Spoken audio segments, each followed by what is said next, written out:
Hello and welcome to Logic and Argumentative Writing, this term at Cal Poly. My name is Kyle Dickey and I will be your instructor for the class this term. Here's an old picture of me, my email address, and my office hours, which will be on Fridays at noon and by appointment during the week. Please email me before joining the Zoom meeting to let me know you're coming, and email me if you'd like to set up a meeting outside of normally scheduled office hours. The link for office hours should be on Canvas. The text that we will be using in this class that you should procure is How to Think About Weird Things by Theodore Schick and Louis Vaughn. The particular edition that I'll be referring to is the 8th edition, but I believe the 7th edition is acceptable. There may be some slight changes in page number and the like. And these books are available online through Amazon, in the bookstore, and if you know your way around the darker corners of the internet, I'm sure you can find a PDF somewhere. The course description here says that this course is on the fundamentals of argumentative writing, critical thinking, and logic. Arguments come in many shapes and forms. Some are aimed at the truth, some are aimed at telling you what you ought to believe, and others are aimed at persuading you one way over another. Good arguments are the ones that are successful at establishing the plausibility of their conclusions, while bad arguments fail to do so. It's important to be able to recognize when an argument is good or bad in various ways. Sometimes arguments are very persuasive, but actually fail to establish their conclusions. While, on the other hand, some arguments may have implausible conclusions, but can turn out to be sound. In this class, we're going to be studying the different types of arguments that you might come across, say, in the wild. And we'll be doing so by discussing outlandish examples. Aliens, anti-vaxxers, astrology, mind reading, deep state control, all kinds of conspiracy theories are going to be on the table, as well as more outlandish, scientific or unscientific arguments that we hear about in popular culture. Using these as examples, we're going to learn how to sort good arguments from bad arguments by learning how to construct arguments that have premises which support their conclusions, and how to spot arguments that fail to do so. This course is going to be divided basically into two parts. The first part of the course, we're going to be focusing on argumentative writing, and the second part of the course will be focusing on logic, the logic of arguments. In the first half, we're going to be discussing the structure of arguments and how to defend the premises of an argument and how you might critique an argument, while in the second we'll be focusing on simple deductive arguments, inductive arguments, and the use of probabilistic reasoning. Each week in the course, there will be a new module, and that will be up on Canvas. And each module is going to contain a reading assignment, lectures, quizzes, and the written assignments for that week. Each reading assignment is going to be either from a section of the textbook or a PDF that I will provide on the Canvas page. Be sure to complete the reading assignment before taking the quiz, or even better, maybe start the quiz, read through the questions, and then answer them while doing the reading assignment or watching the lecture, because the quizzes will cover some of the reading material and the lecture material. For lectures, each lecture is going to be posted on Canvas. I will also be posting probably some extra videos from YouTube on there. And I also recommend, watching the lecture before taking the quiz, just so that you have all the available material. And then if you have any trouble with any of the course material from the lecture, please write it down, take note, and come see me in office hours. For the quizzes are basically made mostly to make sure that you're keeping track with the reading, especially in the first half of the course. And then in the second half of the course, the quizzes will be covering logic and ask you to actually be, doing some of the logic problems. The difficulty of the questions, of course, will vary, but you're welcome to come and talk to me about any questions that you're confused about before you submit them. And any quiz that I find to be particularly tricky, you'll have multiple attempts to be able to get all the questions right.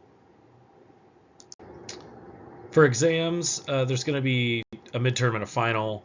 They're not particularly, a crazy amount of your grade. So the midterm is basically just to sort of recap and make sure that you've kept up with everything up to that point. Whereas the final will have more to do with the second half of the class and the logic and sort of argument, the formal argumentative stuff. Most of the exam questions, like the quiz questions, will be multiple choice, and everything is going to be open book and open note. The only thing you're not allowed to do is to take the exams with anyone else, given that the exams are meant to determine whether or not you've learned the material. Onto the writing assignments. There's going to be a few short writing assignments that will mostly be probably discussion board posts. And these will be worth 10 to 15%. I think 10% is what I've settled on of your final grade. These things will just be things that you'll have to post and discuss with other students that pertain to something relating to what we talk about in lecture. There will be one long writing assignment that will be a big sort of section of the class. Most of your written writing assignment grade is going to be based on this, I think about 40%.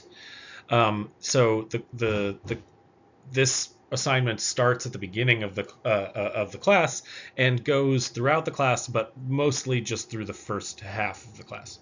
So the assignment's going to be broken down into multiple parts, where you give me sort of an initial idea, an initial rough draft, an argument outline, a critique of an argument, and a final draft where you put everything all together.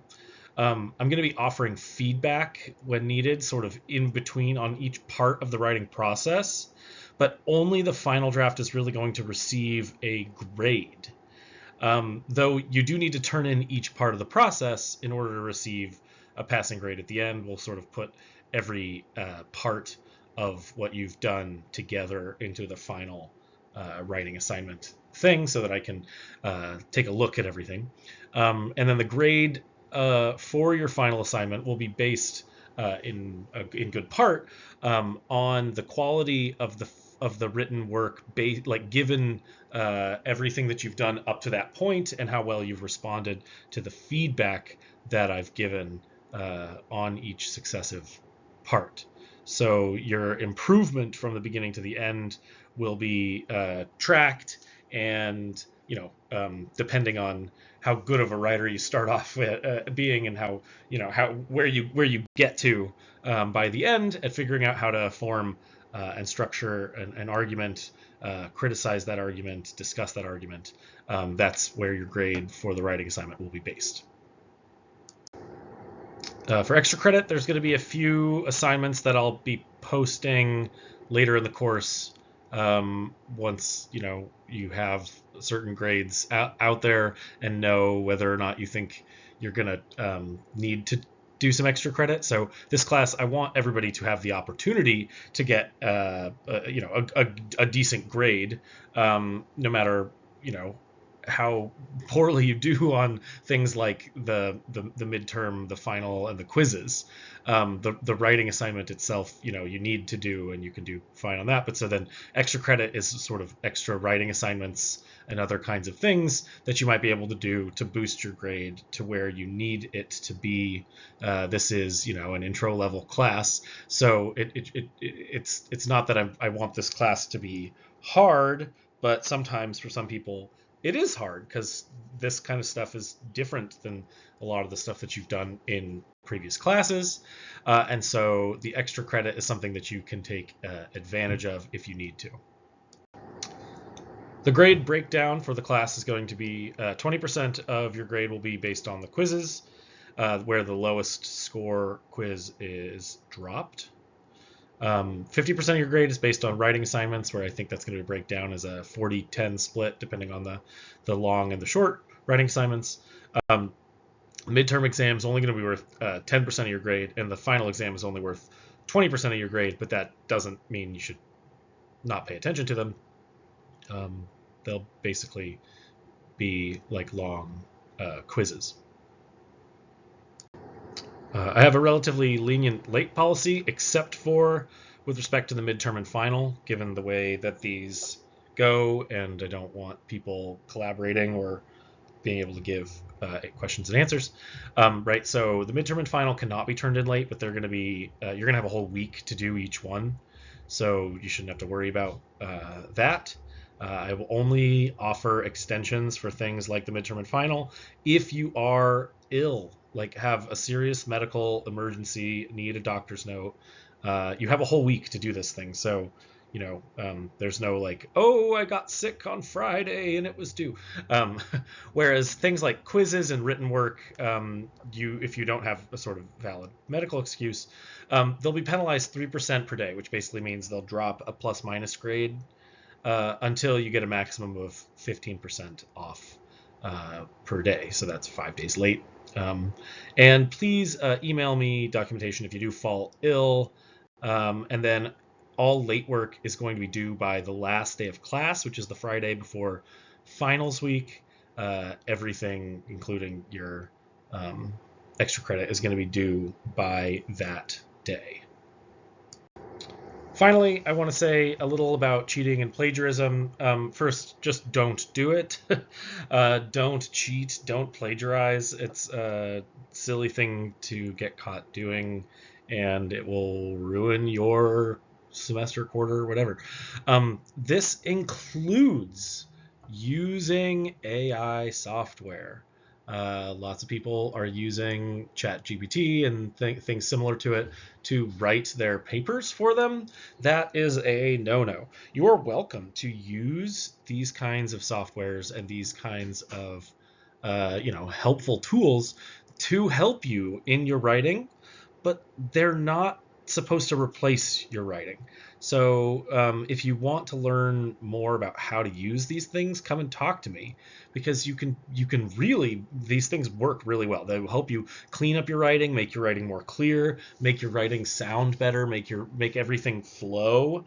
They're very useful tools, but you're not allowed to sort of input a prompt and then just cut and paste into what you're turning in.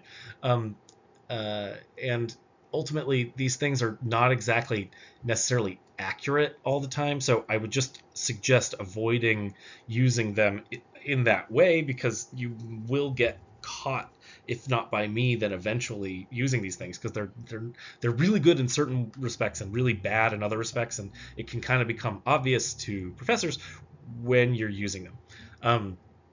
So please do use them, but not in a cheating, plagiarizing way, right? And if you don't really understand what exactly that means, then definitely come talk to me about it.